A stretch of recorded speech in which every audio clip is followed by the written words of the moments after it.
Bem-vindo ao meu canal, meu nome é Júlio César Furlan. A gente não pode tolerar a intolerância. Eu já fui algumas vezes assistir, acompanhar oitiva de acusados de crime, por exemplo. E uma coisa é comum, ou eles negam que cometeram o crime, que é o mais comum de acontecer, ou eles tentam justificar de alguma forma para ficar moralmente aceitável. A vítima provocou, entende? Eles tentam criar um ambiente pra gente achar que eles estão certos. Sempre assim. Dificilmente alguém fala, fiz mesmo porque eu quis. Não. Sempre estão tentando justificar. Então o criminoso ele nunca vai dizer realmente a intenção dele. Ultimamente, vozes políticas, vozes da sociedade têm se levantado defendendo atos criminosos. A intolerância contra direitos de minorias e outros tipos de crime. Licença para matar. Então, esse tipo de coisa é crime. A gente não pode tolerar o crime. A gente não pode tolerar a intolerância. Parece meio contraditório, mas não é. A gente tem que tolerar tudo que é certo, tudo que é legal. Agora, a intolerância, apologia ao crime, a gente não pode tolerar. Porque se você tolera o mal, ele cresce e se volta contra você. É por isso, por exemplo, que na Alemanha, qualquer tipo de apoio que você der ao nazismo é considerado crime. Porque você não pode tolerar a intolerância. Algumas pessoas até usam o argumento de que isso é democracia. Democracia é respeitar a vontade do outro, mas não é. Democracia é um governo conduzido pela vontade do povo.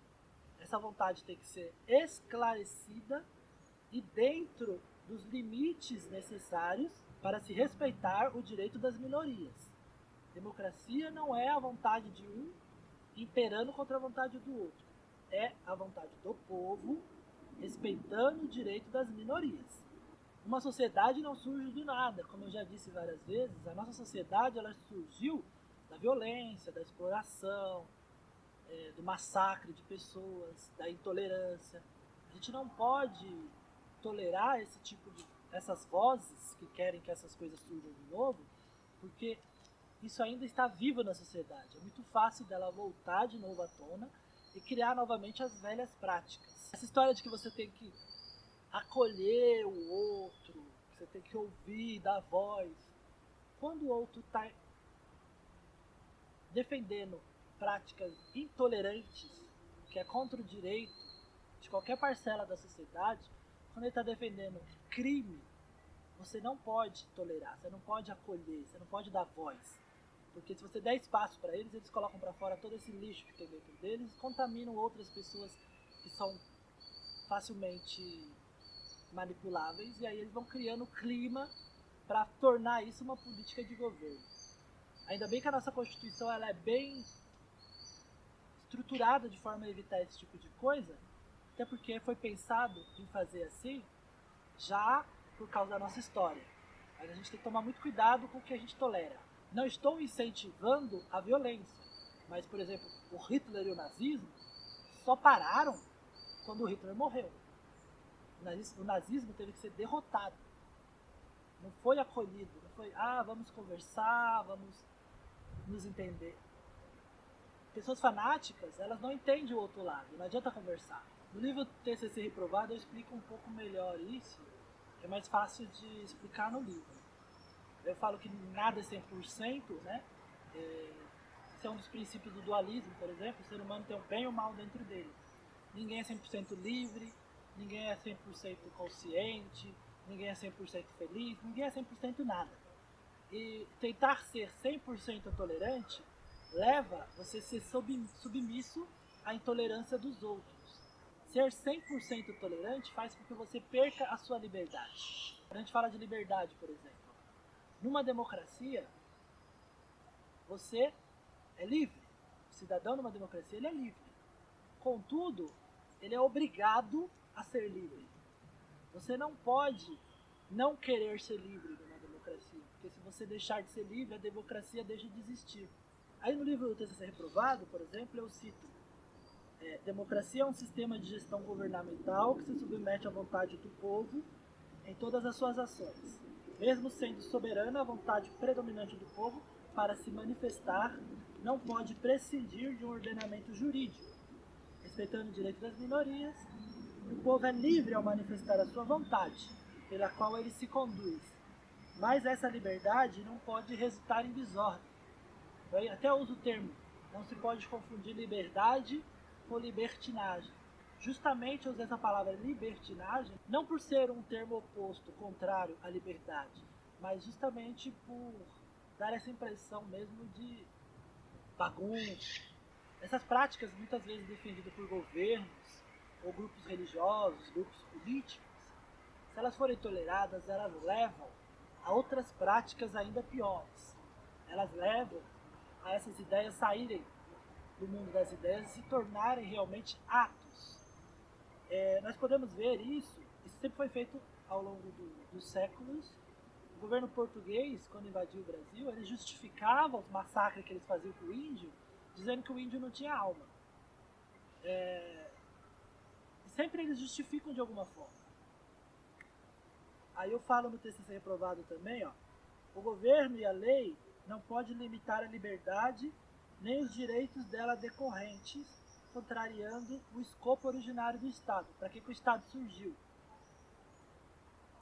Governos autoritários não respeitam a liberdade do povo, usando todos os meios necessários para mantê-lo submisso. A tirania do governo leva os seus súditos a cometer toda sorte de atrocidade, com a falsa convicção de serem legítimos.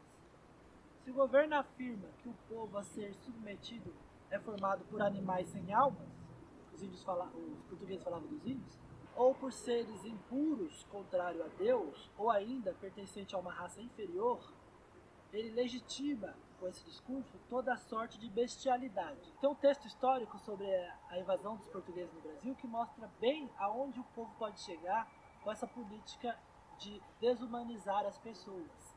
Esse texto, feito por esse missionário católico, foi escrito entre 1612 e 1615. Aí ele fala: em verdade, imaginava eu que iria encontrar verdadeiros animais ferozes, homens selvagens e rudes. Enganei-me totalmente. São extremamente discretos, muito compreensivos a tudo que lhes desejamos explicar, capazes de conhecer com rapidez tudo o que lhes ensinam. Mostram-se muito ansiosos por aprender e muito hábeis em imitar tudo o que vem fazer. São tão serenos e calmos que escutam atentamente tudo o que lhes dizem, sem jamais interromper o discurso. Nunca perturbam os que estão falando, nem procuram falar quando alguém está com a palavra. São grandes oradores e mostram grande prazer em falar. Falam às vezes durante 2 ou 3 horas seguidas, sem se cansar, revelando-se muito hábeis em tirar as necessárias deduções dos argumentos que se lhes apresentam. São muito lógicos e só se deixam levar pela razão, e jamais sem conhecimento de causa. Analisam tudo o que dizem, e seus argumentos são sempre baseados na razão. Por isso mesmo, querem que lhes sejam retribuídos com a mesma moeda. Então ele mostra uma civilização de pessoas extremamente esclarecidas, que sabem conversar, respeitam o outro, ou seja, eles eram bem tolerantes com os invasores, tentaram ser tolerantes, né? O que ocorreu foi o que a gente já sabe. E a impressão dele é que ele encontraria bestas selvagens, que iam atacar e ia matar todo mundo. Olha que loucura. E muitas pessoas hoje em dia ainda têm essa visão, passada pelo governo autoritário que invadiu o Brasil, de que os índios eram selvagens, perigosos, até hoje. E aí o que acontece? Governos autoritários desprezam os aspectos da realidade que não lhes interessam, tornando-se cegos ao impor a força. Os europeus, ao entrar em contato com o povo da América, ao invés de absorver os aspectos positivos da nova cultura, que apresentava origem e evolução independente da sua, preferiram massacrar e exterminar, impondo a sua vontade a qualquer custo. Essa foi minha fala no livro. Aí o texto a seguir serve para acabar de vez com a ideia cristalizada na mente de muitas pessoas que a civilização nas terras tupiniquins nos foi trazida pelos nobres europeus. Muitas pessoas acham que aqui era tudo muito selvagem, os europeus trouxeram a civilização, o selvagem. Nas palavras do historiador Nathan, a conquista espanhola das terras americanas constituiu um processo de extermínio rápido e brutal, uma verdadeira catástrofe demográfica. Segundo dados levantados por ele no ensaio Os Índios e a Conquista Espanhola, nos 30 anos que se seguiram à conquista, a população do Império Azteca foi reduzida de 25 milhões para 6 milhões e 300 mil. A dos Andes baixou de 10 milhões para 2 milhões e meio. O Frei Bartolomé de las Casas, que testemunhou parte da conquista e tornou-se um dos seus maiores críticos, relata assim a ocupação da ilha Hispaniola. Os espanhóis, com seus cavalos, suas espadas e lanças, começaram a praticar crueldades estranhas. Entravam nas vilas, burgos e aldeias, não poupando nem as crianças, os velhos, nem as mulheres grávidas e as parturientes. Lhes abriam o ventre e faziam em pedaços como se estivessem golpeando cordeiros fechados em seu redil. Faziam apostas sobre quem, de um só golpe de espada, penderia e abriria um homem pela metade, ou quem, mais habilmente, mais destramente, de um só golpe, lhe cortaria a cabeça, ou ainda sobre quem abriria melhor as entranhas de um homem com um só golpe. Então é isso, quando a gente tolera o intolerável, quando o governo incentiva, o governo, além de não tolerar, ele não pode incentivar, ele tem que combater a intolerância. A gente começa a tolerar discursos de ódio, discursos que tendem a desumanizar as pessoas, gera isso com o passar do tempo, se eles conseguirem ir pondo essa ideologia deles e reformando o Estado, né, tirando as leis que protegem. Infelizmente acontece isso. O assunto é bem pesado e difícil de explicar, mas se você quiser entender melhor, leia o meu livro TCC Reprovado. Muito obrigado, até o próximo vídeo.